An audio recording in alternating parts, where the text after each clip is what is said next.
Hello everyone, welcome back to एस्पोनेट का YouTube channel. तो आज हम बात करेंगे वेब कंटेंट के बारे में, राइट। अब वेब कंटेंट क्या होता है ना। देखो, हम लोग जो भी टॉपिक के बारे में इंटरनेट के थ्रू पढ़ते हैं, किसी वेबसाइट पे पढ़ते हैं, तो हम उसे क्या बोलते हैं? Web content.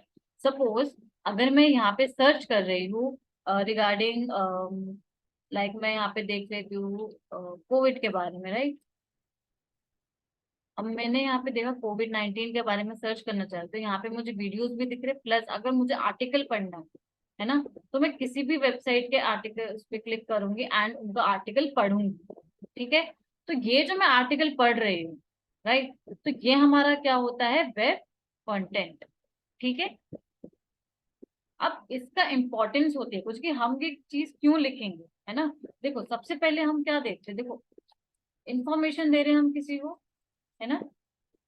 चाहे आप फैशन ब्लॉगिंग कर रहे हो, चाहे आप फूड ब्लॉगिंग कर रहे हो, चाहे आप ट्रैवल ब्लॉगिंग कर रहे हो, आप किसी को इंफॉर्मेशन दे रहे हो, राइट। कि भाई यहाँ जाओगे तो आप यहाँ का खाना खाना, आप यहाँ पे घूम सकते हो, यहाँ पे ये प्लेसेस है ना। कोविड 19 का नया वेरिएंट ऐसे आया है, या फिर फैशन में ये नया ट्रेंड चल रहा है, सम कोई भी आप एक्सवाइजेड कोई भी टॉपिक जिस पे भी आप लिखोगे, आप उसमें इसी तरह से इंफॉर्मेशन प्रोवाइड कर रहे हो, राइट।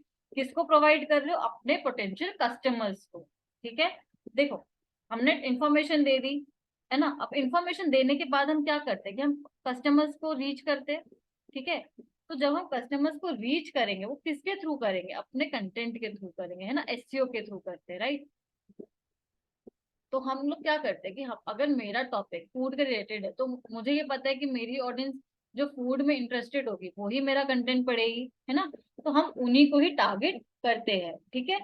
उसके अलावा हमारा क्या रहता है मेन मोटिव? कि हम लोग क्या करते हैं? जनरेट लीड करते हैं। ठीक है। क्या करेंगे? Generate Leeds, right. अगर मेरे कंटेंट में इंफॉर्मेशन है ना, कस्टमर्स को रीच करने का पोटेंशियल्स है, सब कुछ मैं दे रही हूँ, उसका एसईओ भी मैं कर रही हूँ, है ना। तो एट द एंड में क्या कर रही हूँ? जनरेट लीड्स करूंगी कि वहां से मुझे लीड्स आए, है ना। उसके बाद में मैं क्या करती हूँ? फिर मैं कस्टमर्स को फाइंड करती हूँ। फाइंड मतलब कि अगर मेरे पास लीड्स आएंगी तभी मैं उनके साथ में कनेक्ट कर पाऊंगी, है ना। तो ये सब चीजें हम इन्फो वेब कंटेंट में करते हैं। ठीक है।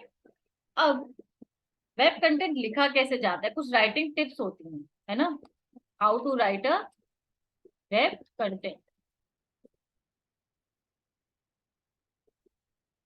अब इसमें वेब कंटेंट में लिखेंगे, देखो सबसे पहले आपको प्रोसेस पता होना चाहिए कि कैसे लिखना चाहिए, है ना। उसके बाद में आप क्या करते हो कि सबसे पहले आप प्रोसेस देखते हो उसका। ठीक है।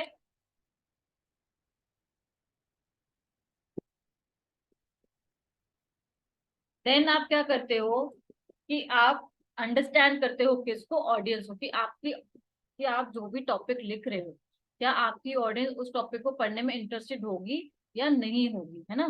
तो आप सबसे पहले क्या करोगे? अंडरस्टैंड करोगे किसको? Audience, right. देन आप क्या करते हो? कॉम्पिटिटर रिसर्च करते हो। अब कॉम्पिटिटर रिसर्च करना बहुत इंपॉर्टेंट है। देखो, ऐसा नहीं है कि आप जिसके बारे में लिख रहे हो वो कभी लिखा ही नहीं गया है ना। वो लिखा गया होगा। ठीक है। तभी तो लोग उसे पढ़ रहे, तभी आपने सोचा कि हाँ मुझे इसके बारे में भी लिखना चाहिए, है ना। तो अब आपका कंटेंट क्यों ऑडियंस पढ़े, और आपके कॉम्पिटिटर्स कौन होंगे? जो आप जिस भी फील्ड में लिख रहे हो उसके फील्ड में कॉम्पिटिटर्स भी होंगे। आप उनका कंटेंट पढ़ते हो, है ना, उनको रिसर्च करते हो। ठीक है। कि भाई अगर मैं फैशन ब्लॉगिंग करती हूँ, फैशन ब्लॉगिंग में और भी बहुत सारे लोग होंगे, है ना। तो आप उनका कंटेंट पढ़ते हो कि उन्होंने क्या चीज प्रोवाइड करी है, कैसे करी है, और मैं कितना अलग तरीके से उस चीज को प्रोवाइड कर सकती हूँ, है ना। ये सब चीजें हम क्या किसमें देखते हैं? कॉम्पिटिटर रिसर्च में देखते हैं।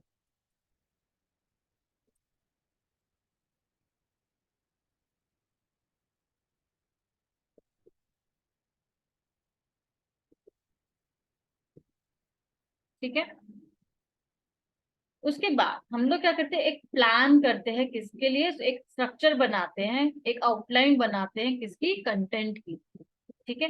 अब ऐसा तो नहीं है कि भाई मैंने टॉपिक सोचा और मैं लिखना शुरू कर दूं, है ना। सबसे पहले मुझे क्या देखना है कि एक मुझे टाइटल सोचना पड़ेगा, मुझे उसका इंट्रोडक्शन पार्ट सोचना पड़ेगा, उसके सब हेडिंग सोचने पड़ते हैं ना। तो मैं एक क्या करती हूँ? एक आउटलाइन ड्रॉ करती हूँ, एक आउटलाइन बनाती हूँ, है ना। और किसके लिए? अपने कंटेंट के लिए। ठीक है, कि कैसा कंटेंट मैं चाह रही हूँ, क्या हेडिंग होना चाहिए, क्या मेन उसका टाइटल होना चाहिए, उसमें फीचर्ड इमेज कैसी होनी चाहिए, है ना, उसका इंट्रोडक्शन पार्ट कैसा होना चाहिए, ये सब चीजें हम किसमें देखते हैं, एक आउटलाइन क्रिएट करते हैं, ताकि जब मैं लिखने बैठूं तो एटलीस्ट मुझे ये पता होगी, हाँ ये टॉपिक अगर मैं लिखूं तो उसकी मेन हेडिंग मेरी ऐसी होनी चाहिए, एंड उसके बाद में उसकी सब हेडिंग्स और पॉइंट्स वगैरह कुछ इस तरह से रहेंगे, है ना। तो ये सब चीजें हम आउटलाइंस में बनाते हैं, उसके बाद हम अपना कंटेंट लिखना शुरू करते हैं, राइट।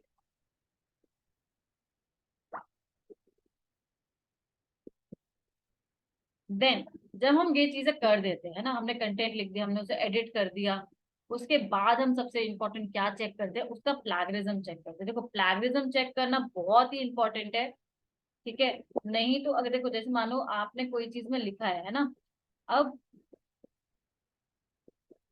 सोचो कि आपने जिस टॉपिक के बारे में लिखा है उसके बारे में ऑलरेडी लिखा हुआ है, और आपने भी सेम लिख दिया, कुछ ऐसे वर्ड्स लिख दिए या कुछ ऐसा पैराग्राफ लिख दिया जो ऑलरेडी एक वेबसाइट लिख रही है, तो वहां पे हमारा प्लैगियरिज्म शो हो जाता है कि भाई हम ये चीजें नहीं डाल सकते, क्योंकि हमें क्या मिलेगा, कॉपीराइट मिल जाएगा।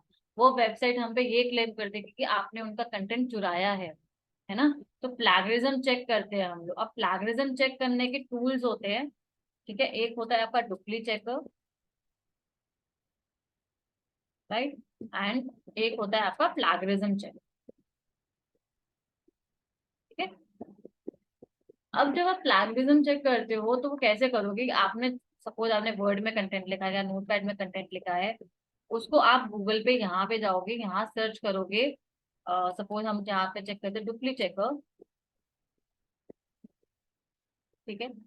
अब जो भी कंटेंट आपका होगा वो आप यहाँ पे पेस्ट करते हो, देन आप, और हाँ एक चीज और, 1000 वर्ड लिमिट्स होगी तो ये आपको फ्री बता देगा, ठीक है। अगर 1000 से एक्सीड करता है आपका वर्ड लिमिट, देन आपको थोड़ा थोड़ा करके उसको चेक करना पड़ेगा, ताकि आपके जो प्लैगियरिज्म है आप पूरे कंटेंट का चेक कर पाओ, राइट, क्योंकि ये फिर पेड टूल हो जाता है, फिर ये आपके अपग्रेडेशन मांगता है, ठीक है।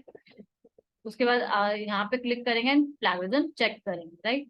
अब प्लैगियरिज्म कितना परसेंट वो आपको अलाउ करता है, देखो अगर आपका रेशो 5:95 है, देन इट इज ओके, आप कंटेंट पोस्ट कर सकते हो अपने वेबसाइट पे। अगर आपका रेशो more than 10 है, देन आप इसको पोस्ट नहीं कर सकते, आपको कुछ ना कुछ कंटेंट में इम्प्रोवाइज करना ही पड़ेगा, सो दैट आपके वेबसाइट पे कॉपीराइट क्लेम ना हो, ठीक है।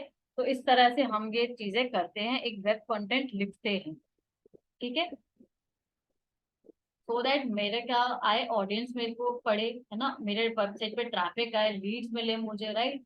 तो इस तरह से हम वेब कंटेंट बनाते हैं, लिखते हैं, ठीक है, उसका प्लैगियरिज्म चेक करते हैं, तब जाके हमारा एक कंटेंट पोस्ट होता है, कहाँ पे, हमारी वेबसाइट पे, ठीक है। तो ये था आज का टॉपिक, मिलते हैं नेक्स्ट टॉपिक में, नेक्स्ट सेशन में, okay, till then bye bye.